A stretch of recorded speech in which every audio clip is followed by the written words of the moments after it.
Here's how you can block someone on Cash App. I'm going to show you two methods. For the first one, we will just load up the Cash App application, and then here we will use the search bar. So click on the magnifying glass right here, and we will search for the person's cash tag. So I will do, as an example, Mike here.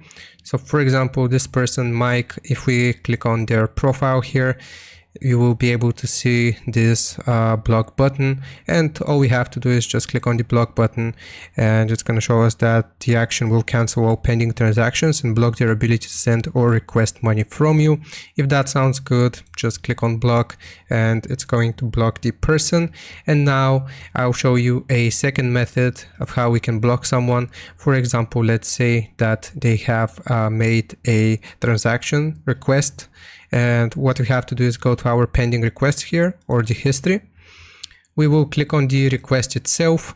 Now we will select that person's profile by clicking on their profile icon, and if we click on the three dots here, you will see an option to block the person. And that's how you do it. I really hope this helps. Don't forget to like and sub. I'll see you next time.